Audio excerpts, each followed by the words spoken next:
Thank you for turning into the All Funds Network. My name is Mike Schroeder. Today we're here with Earl Yaokasin, CFA. Earl is the founder of Wealth Arch Investment Securities. So Earl blends the timeless principles of Warren Buffett with modern behavioral finance to help his clients achieve financial independence. A lot to unpack there today, but Earl, it's a pleasure to have you on the podcast. Well, thank you, Mike. It's an honor to be on your show. Thank you so much.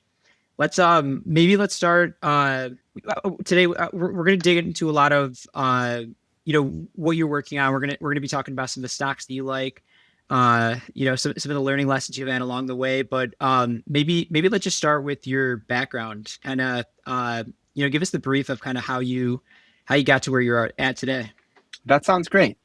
Yeah, I hope, this story would inspire and hopefully, let your listeners know how I got to where I am. So I was born and raised in the Philippines. And ever since I was young, I was entrepreneurial. My focus was trying to make as much money as I can, save as much money as I can. So as young as when I was in first grade, I would go around the school, I would look for soda bottles and turn them in for the recycling credit. And if I get like about 5 or 10 of those, I could buy myself 1 or 2 delicious Filipino barbecue pork skewers.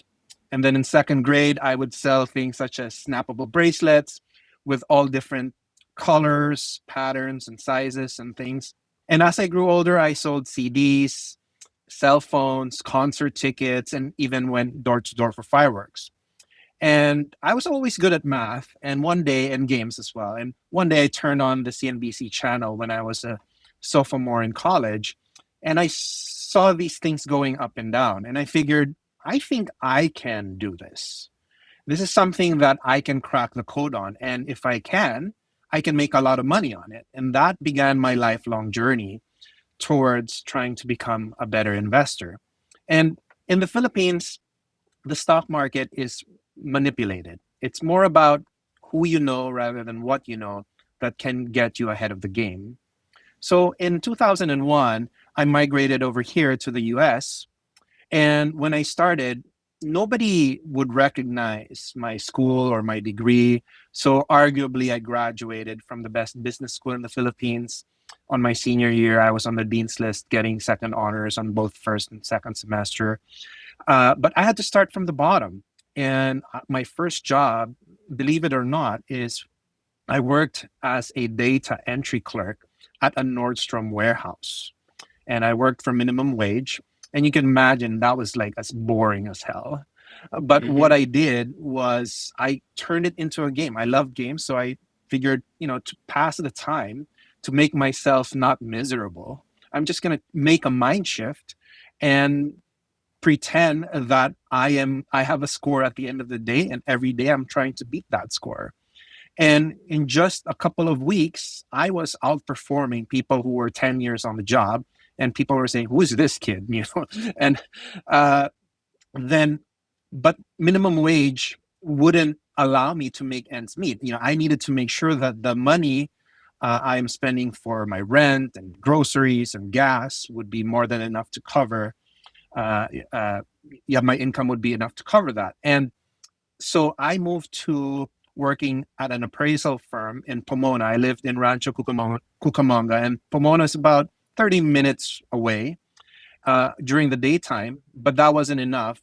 Working in a real estate firm as a coordinator for appraisers. And then at nighttime, I worked for Bank of America as a credit card collector. So with those 2 jobs, now I had enough to make ends meet. But I had to live like a caveman.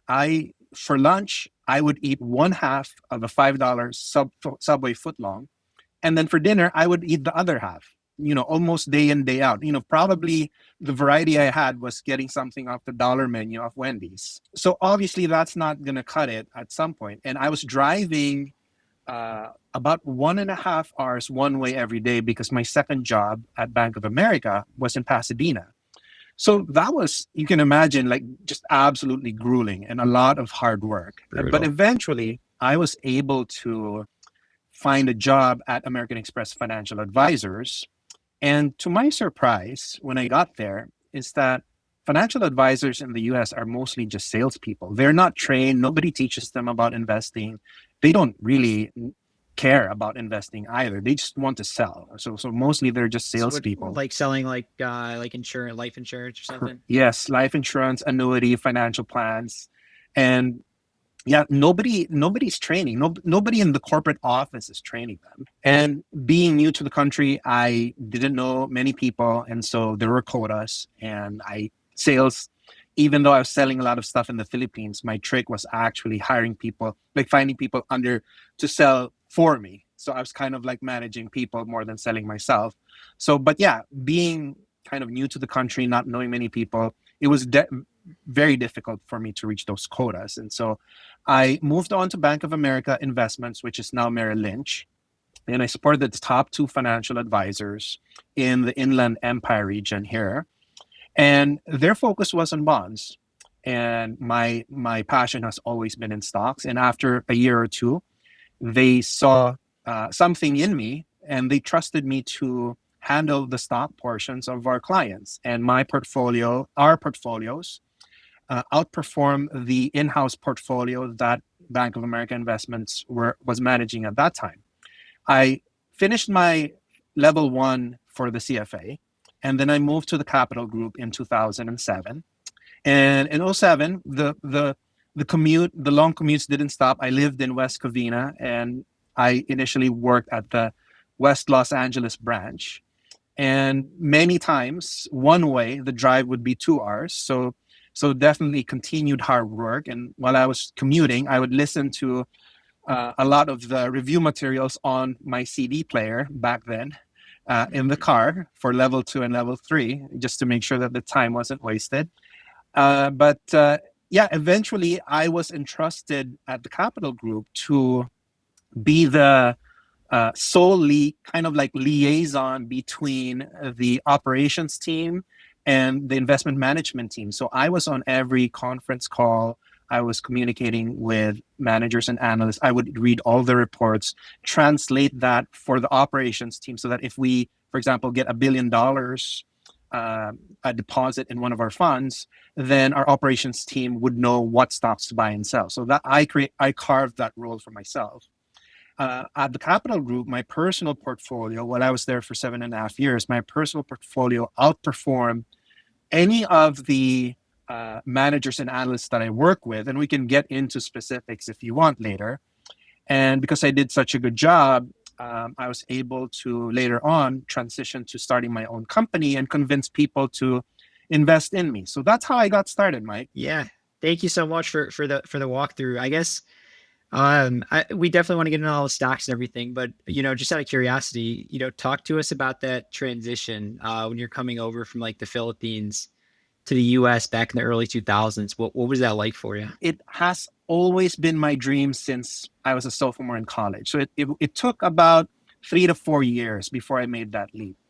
So What inspired it? it's just understanding that the US is the investment capital of the world and that the Philippines, there's no future for me there as an investment analyst. I think to be successful in stocks in the Philippines, you need to be kind of like very good at socializing, having connections, things like that. You don't use your brain, but you use your social skills.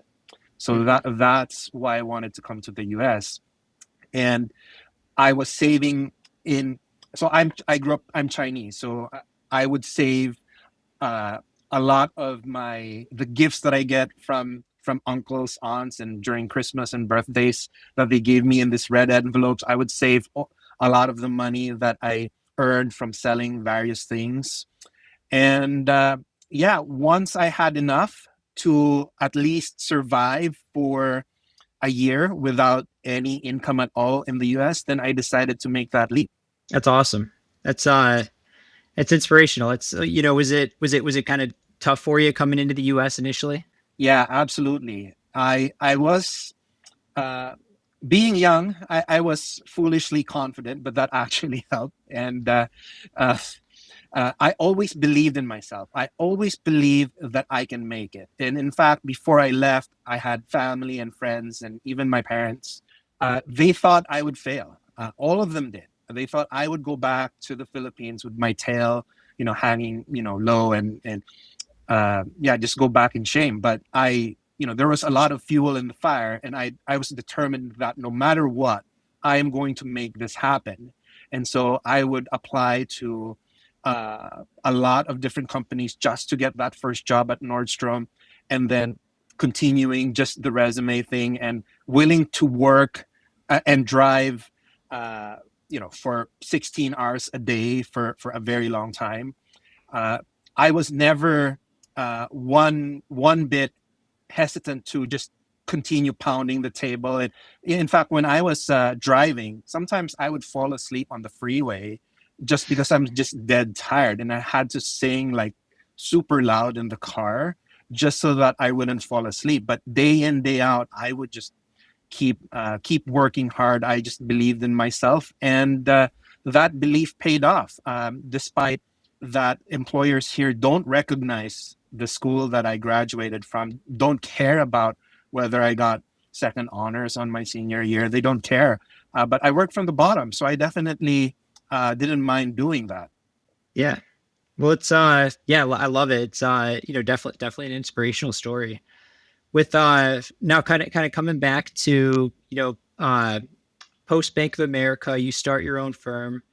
Um, Talk to us about kind of just like the start. So you get off, you leave your role at Bank of America after, putting up good numbers for multiple years. Kind of how'd you start? Was it just starting with your own capital trading? Did you start with the fund right away, Yeah, so just a slight correction. I actually was or at the Capital Group. SMAs? Yeah, I Yeah. was I was at the Capital Group before I started my own company.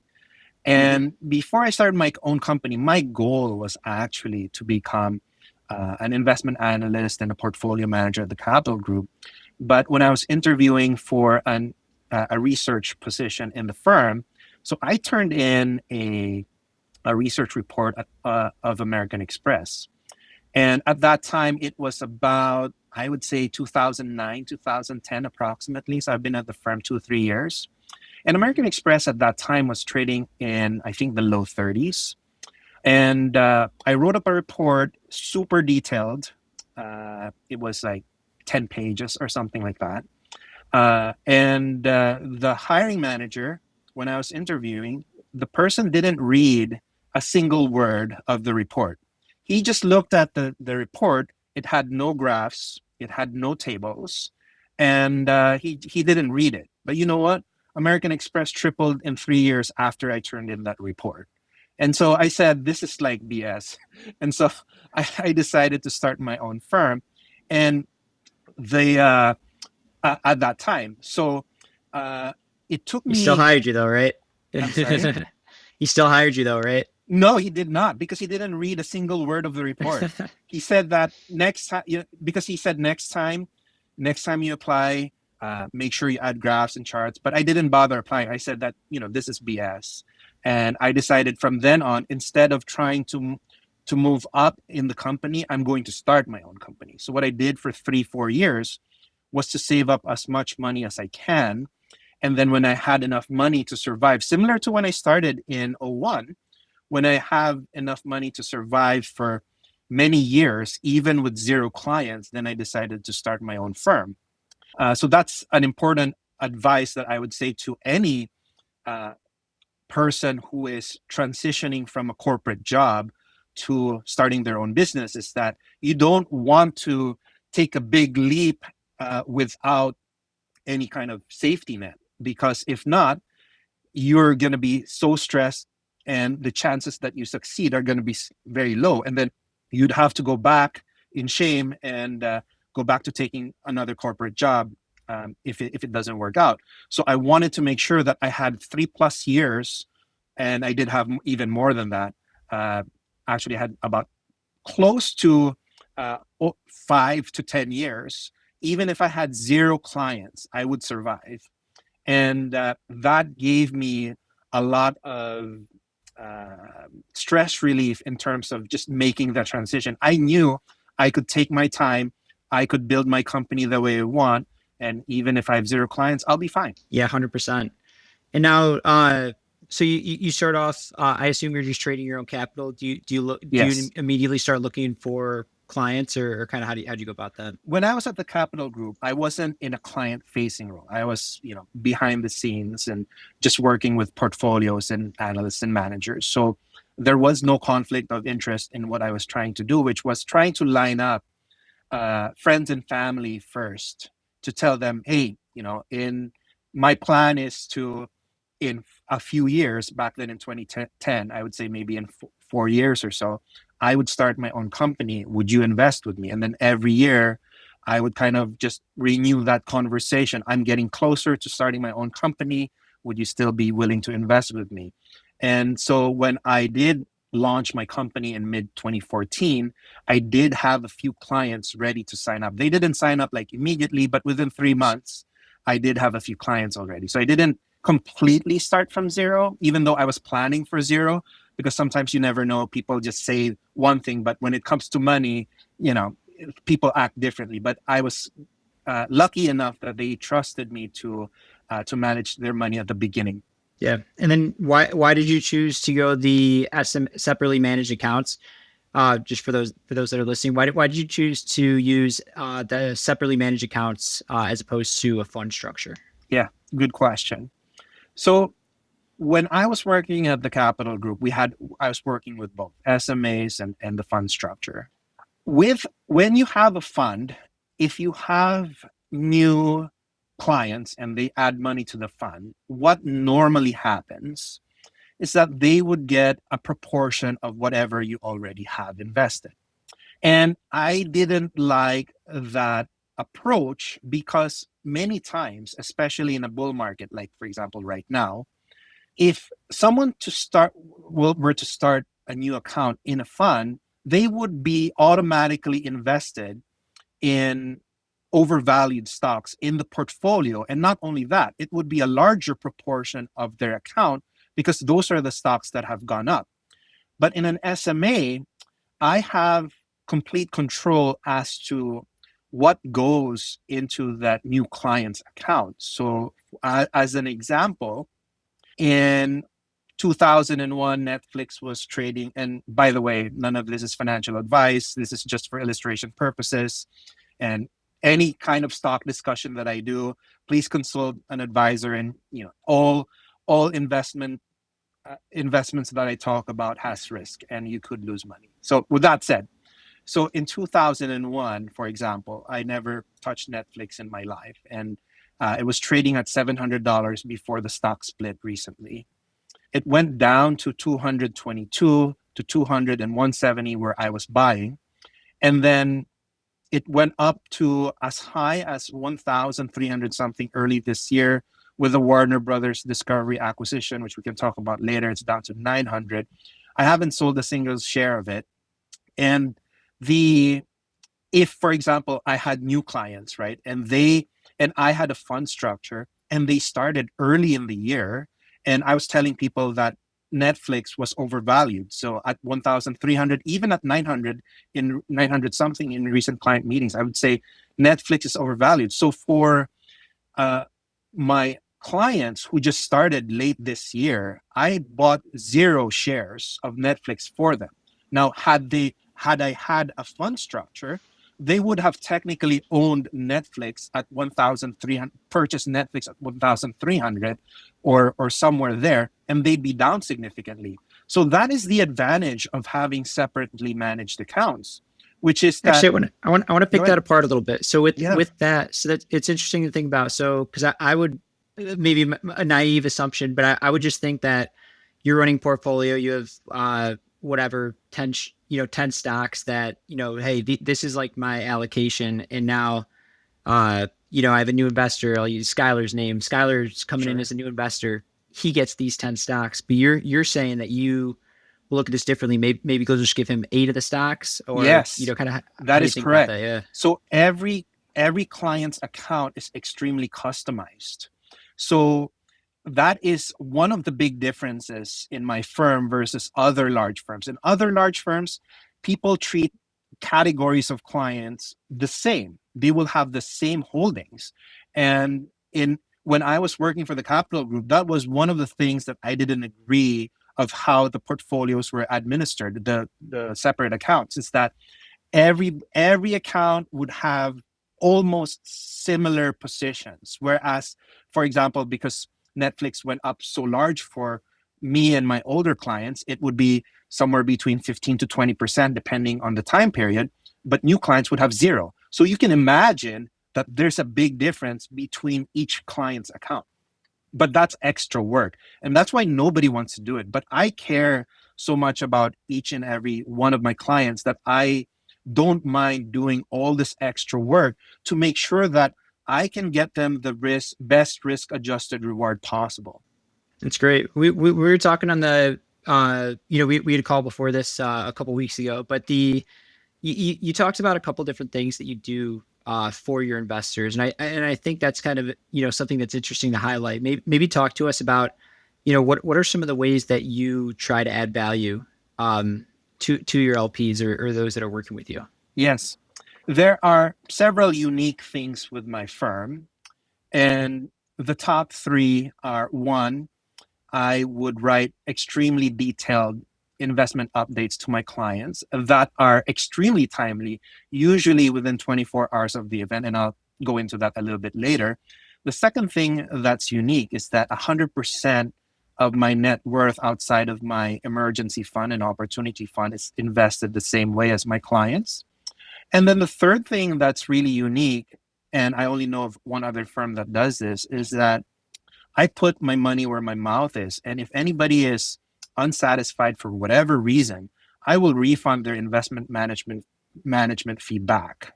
And nobody has ever requested that. But going back to the first one, so Mike, thank you for subscribing to the complimentary 30-day newsletter. Of course. And you just signed up actually maybe an hour or two ago, something like that.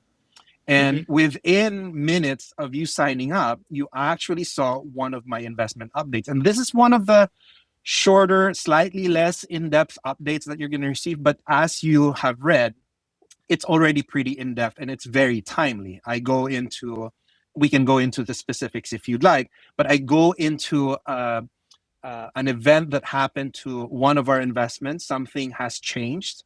I break down all the numbers for my clients and detail what that means. And then I conclude with what do I think and what do I plan to do.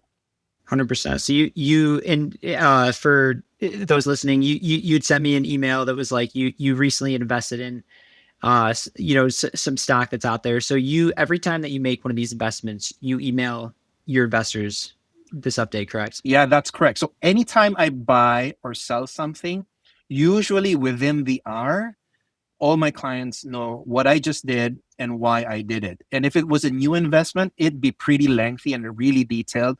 It'll break down, this is what I like, these are the risks I see, this is my valuation, and what do I expect going forward. So it's pretty detailed like that. And then the other thing, the one that you received, was when an event happens, I will write about it and I'll give you my detailed thoughts on a specific event.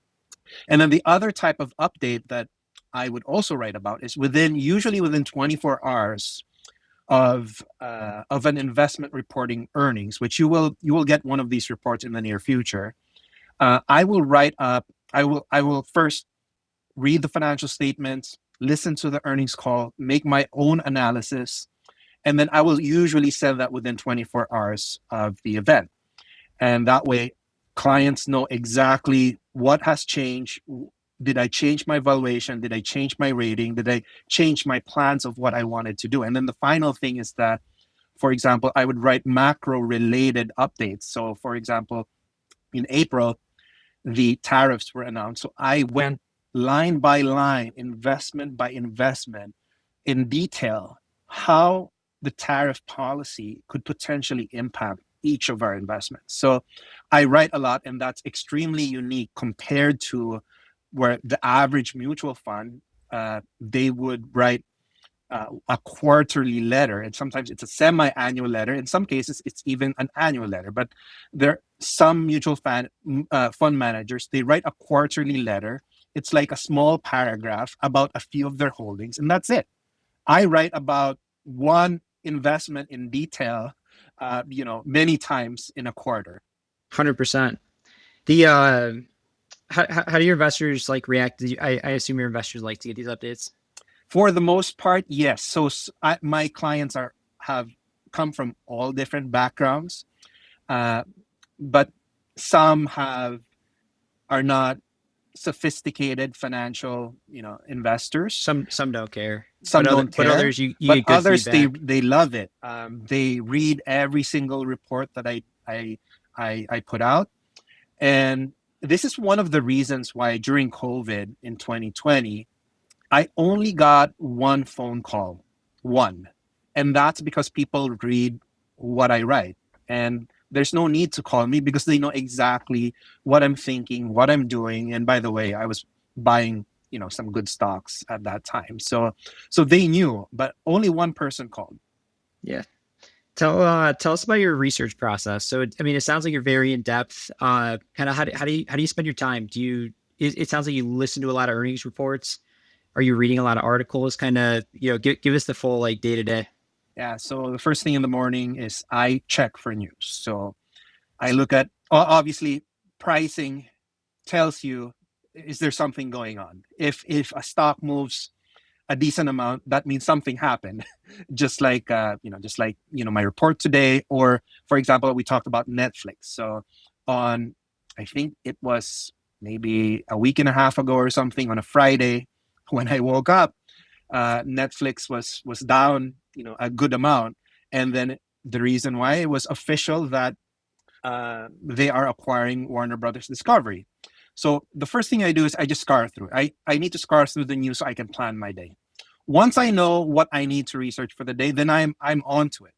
So for example, on that Netflix day, after I went through all the news and looked through all the stocks and figured out, am I buying, am I selling?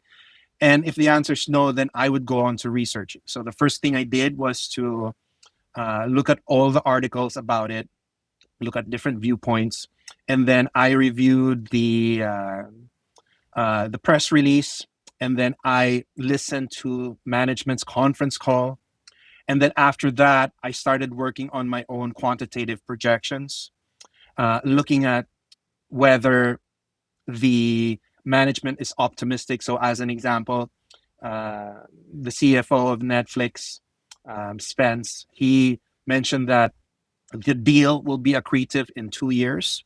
So I just don't take what management says at face value. I would come up with my own calculations and figure out, is this realistic or not? And the answer to for example, that Netflix situation is that is not realistic. The acquisition for Warner Brothers is not, in my opinion, going to be accretive in 2 years, because the projections are for 2.5 billion pre-tax of cost synergies, and it's only going to be in year 3 that they realize the brunt of it.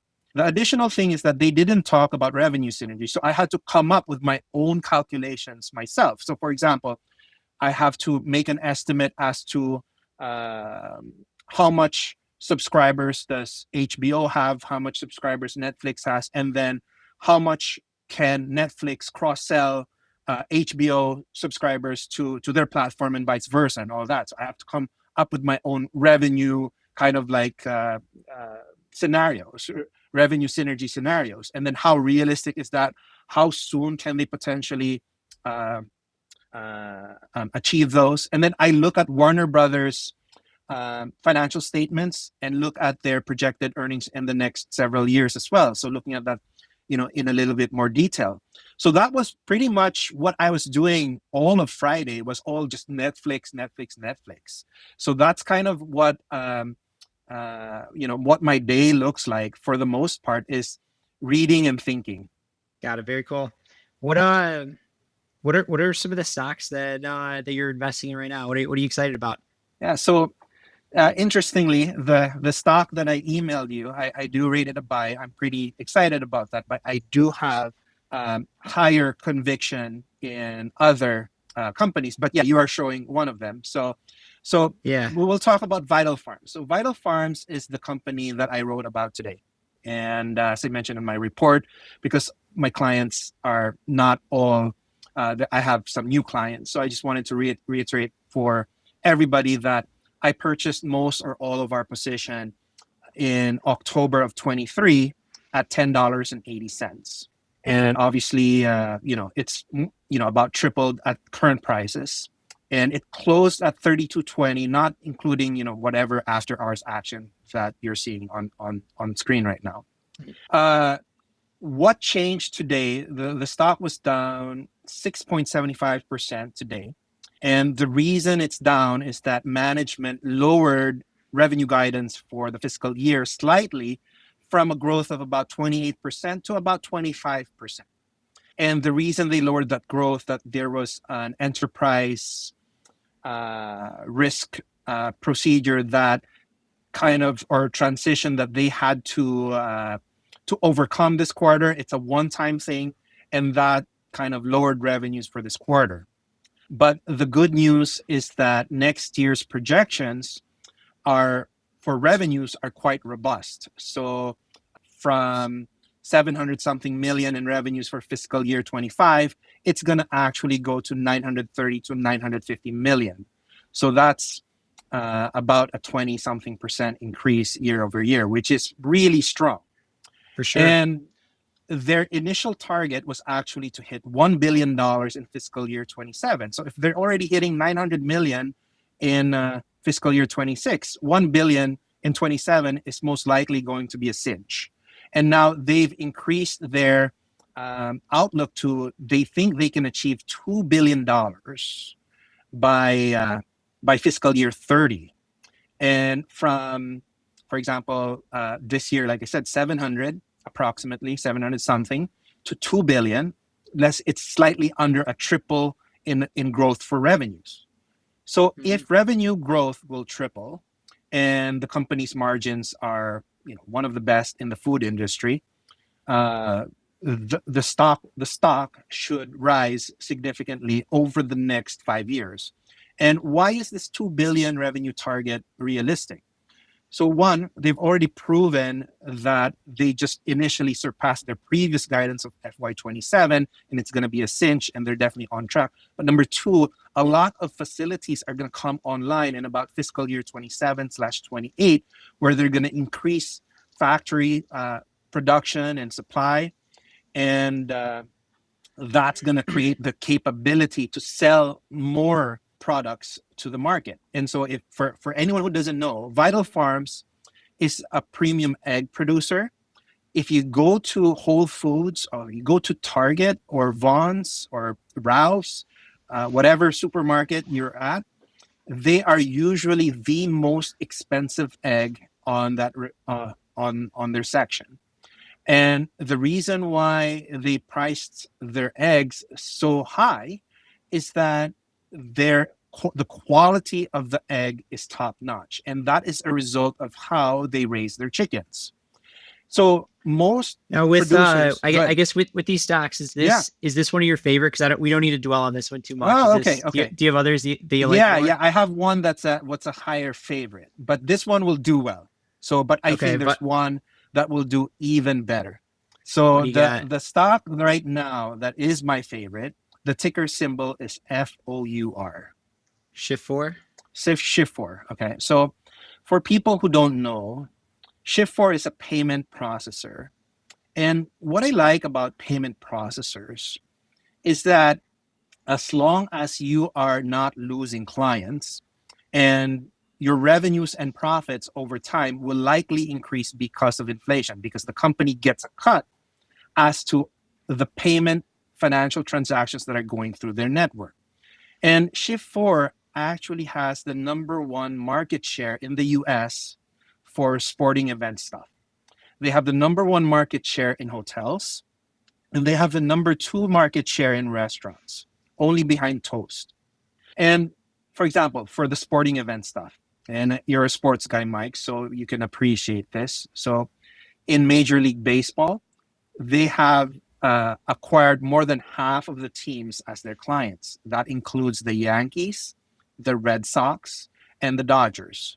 I don't know about the Chicago teams, Mike, but sorry, I don't know that part. But we know at least, the three big teams are working with them.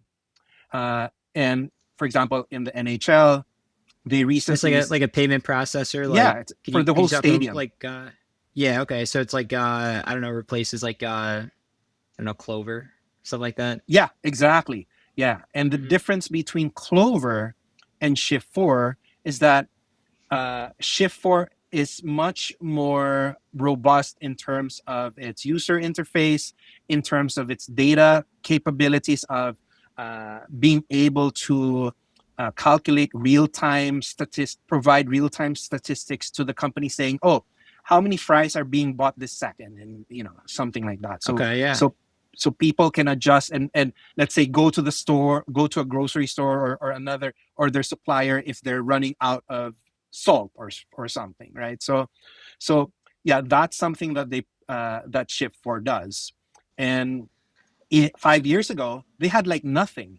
Approximately 5 years ago, I can't remember when they made their first acquisition. When they made their first acquisition of a company that had a few sports teams, it Mhm. was a few years back. It was only very few, and now they have half of Major League Baseball. They have a decent amount of NFL teams, NBA teams. They even just signed the PGA Tour, the whole PGA Tour recently. So that just shows you how good they are at cross selling. Go rapid fire here. Any The others that Yeah, yeah, that pique your interest? yeah, I would say similar to Shift 4, which is in the payments industry. I would say PayPal, and some people call it PainPal because it has done nothing for a while. In fact, it has dropped from $300 maybe in 21 approximately to where it is in the 60s today. I actually think that it's going to take 5 years for the market to kind of realize that a turnaround is happening. It's a big ship, and people are so They got pessimistic. Venmo. Yeah, Yep. they have Venmo, but the new CEO, Alex Chris, he's fantastic. He is he has reinvigorated the company from a decade of no innovation, no investments in R&D, and he is really doing something. But it's gonna take years. So by the way, all my picks, I always look at the long term. I don't go for short term stuff. It's always about the long term. So it's multi-year. So for example, in 2013, when I made Apple 25% of my portfolio, um, it took 5 years for Apple to triple. And so in the first 5 years, it did nothing. And then in year six, then it tripled. Uh, Clients from 2014 to 2018 were complaining that, hey, why are we invested in this and it's doing nothing? That's what I think is going to happen to PayPal. So there's a lot of pain for probably 4 years, but I think in year five, it's going to do fantastic. Cool. Any other? We'll just do rapid fire here. Then I have other questions and different things to talk about. But any other stocks that you really? Yeah. So what as you can tell, I love stuff when there's pessimism. So when I was buying Vital Farms and currently Shift 4 and currently PayPal, there's a lot of pessimism. In the last 4 weeks, there has been a lot of pessimism on AI related stuff. And one of the most common questions I get is there an AI bubble? The short answer is yeah. I think it's yes. But there's a lot of differences between what the dot-com bubble has done and where we are currently. And with the current pessimism recently in the last few weeks, I actually think Nvidia, even though it has gone gangbusters recently, I think that it is undervalued based on its future prospects. They had a phenomenal 3Q earnings report. Recently, they were just approved to sell chips to China, and yet the stock is down from like 190 to where it is in the 170s. I think that's just absolutely, misguided and full of worry in the short term. Given Nvidia's growth and given where its stock price is, it's undervalued. And people are so worried about AI that they are throwing the baby with the bathwater. And I do think there will be a lot of AI related companies that will go broke, especially the ones that are being invested by private equity and venture capitalists, I think a lot of those companies will go broke. Some public companies that are working on AI will not see the fruits, all the profits that they think that they're going to get. But I think that Nvidia will do well, at least for the next 2 years. And the caveat here is I have to make sure that over the next 2 years that no competitor is going to eat into their market share in a big way. For sure. I guess maybe just some other ones I'll throw out there for you. I know you mentioned maybe you're looking at some gold. I know gold and silver's been ridiculous. Silver, this is a weekly chart. All these are weekly charts, by the way. This is silver's up 40% since the end of October, 35 trading days. Gold is on the verge of its all-time highs. Any thoughts here? Yeah, so this is a question I get a lot. Should we, what do you think about gold? And I actually just got this question. I had a meeting with a client on Sunday, and the answer to this is that in the short term, definitely there is a lot of potential for gold to continue running. But because my view is that if most people are trying to optimize for the short term, then you need a lot of informational, analytical advantages in order to beat them. It's like a poker game. We're talking about poker, right? So in a poker game, you need to find your edge. And in terms of gold and silver, I personally don't have that edge. My edge is my ability to think longer term, and also to buy when everyone's panicking, and to be conservative when everybody's excited. So for me, for gold personally, I would not invest that for clients at these prices because it's already run up. So in other words, the easy money has been made. And when we look through history, asset classes have a tendency to earn what they have done over the long term. So in other words, if stocks do more than a 20% return for a period of time, there will be a period of time where they will earn nothing. So as an example, the S&P earned nothing from 1999 to 2011, the S&P 500. Microsoft in 1999, you wouldn't have made money until 2014. And I think the same thing is true with gold. I think that at current levels, it's going to return to its longer term average return of 3% approximately per year. So I think, like I said, the easy money's done. I wouldn't chase it here. Any thoughts on cryptocurrencies? Yes. So I get a lot of these questions as well. And so I guess with the, maybe one of my questions too, when it comes to silver, gold, Bitcoin, I wouldn't say there's no fundamentals, but it's not like looking at, systems for where you could see, here's the earnings, here's kind of what I think, kind of what's your approach, but also what's your outlook for these type of assets. Yeah. So like you said, there's no way to calculate intrinsic value because they don't produce income. But the big difference between gold and even if you include paintings with cryptocurrency is that gold and paintings have experienced very large market corrections in the past already. So in 2008, gold was there. In the year 2000, 2002, gold and paintings, they were there and they survived and they thrived. The thing with cryptocurrency, especially, for the most part, it's really only become popular several years post 2008. So there is it has not experienced a real test yet. And what we have seen so far is that there seems to be a correlation with overall enthusiasm in more high-flying investments with cryptocurrency. So as an example, when the market was going up, cryptocurrencies have been going up. When the market was going down, crypto was also going down. And recently with the AI kind of worries, crypto has also been going down. So there has been a correlation with that. Whereas gold, at least, it has had a history of holding its value or not growing or growing when the market has problems. But crypto has had no track record of being able to hold its value in a 2008 type of correction. And for perspective, 2020, it was an external factor that caused the stock market to drop 30%. And I was telling people that before COVID, stock prices were so high that even though it was down 30% in a month, that's not your full correction. It was only like half a correction. So cryptocurrency hasn't been actually tested. And are you familiar with Kalshi at all?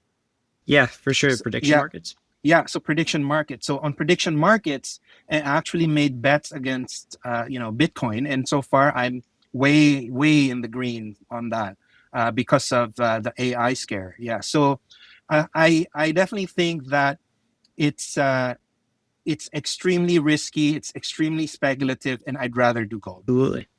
Any other any sectors in particular that excite? Yeah, so one sector that really excites me, and I only have one investment in it, it is the energy sector. It's kind of energy related. So we talked about Nvidia. The good thing about Nvidia is that even if whoever wins the AI software race, right? As long as they buy Nvidia chips, it doesn't matter who wins. But you know what? With the energy sector, that's where the bottleneck of this whole AI revolution is. There are many data centers that are being built but cannot be powered. And that is where the real stability of demand will come from the future. And so I invested in this company called GE Vernova in about a year and a half ago when it spun off from GE. My clients and I, we invested at 180 something, and it's trading at about 680 recently. And I think there's still further upside to it. And the reason for that, it's again not my top idea, okay, but I do Yeah, think there's still upside, for the long term for it. And the reason for that is that if you're an investor in GE Vernova, you don't care not only about who wins the AI software race, but you also don't care which chip is being used. So it's like double protection from competitive factors. And their multi-year outlook was just raised recently in a very significant way, and this is going to be a high growth company for many years to come. So buying it at this price over the long term will make you. I've researched these stocks a very, very long time, so and I think that they are going to do well overall in the next several years. yeah. No, I like it. I like it a lot. I'm definitely gave me some interesting picks to look into. Um, these other ones I could skip. Anything else that you want to cover that we really have went over today? I would just say that one of the most important things that when you hire an investment manager is someone who has skin in the game. And hiring someone who isn't invested the same way as you or doesn't eat their own cooking is kind of like an indication of how vested they are in your interests. So, like I said, I invest 100% of my net worth the same way as my clients. So that's what separates me from other financial advisors, is that my primary priority is to make sure my investments do well, because if they do well, I make money, my clients make money, and everybody's happy, versus a salesperson where they just sell you something. They don't care what happens to your investment. They already made the commission. 100%. I Yeah. like that. You got to put your money where your mouth is. Yeah. Yeah. Cool. Anything you're looking forward to as we head into the end of the year? The end of the year, Personal or stock wise? well, usually the stock market's, pretty quiet. I would say that my girls have been super busy with work. Their speech and debate, activities have kept them crazy busy. As you can see behind me, I've got some board games behind me, aside from Warren Buffett on the other side. So those are my two Mhm. passions in life: investing in board games. And with my daughters being tied up in schoolwork, I haven't been able to play games with them. So now during the Christmas break, I really look forward to playing games with them. There you go. You spend some time with the family during the holidays. Yes, absolutely. Absolutely. Awesome. Well, Earl, this has been a lot of fun. Really appreciate you just sharing your background, sharing all your knowledge, and giving us some great stock picks here. Where could people go to connect with you and learn more about WealthArch? Yes. So they can go to mywealtharch.com/altfunds. So let me just spell that really quick. It's mywealtharch.com/altfunds. So mywealtharch.com/altfunds. And Mike, thank you so much. This has been a wonderful conversation. Hopefully, your listeners will be able to take away some good investments from those that I shared. Absolutely. Thank you so much, Earl. We'll All make sure right. to include all that in the show notes. And thanks so much for joining us.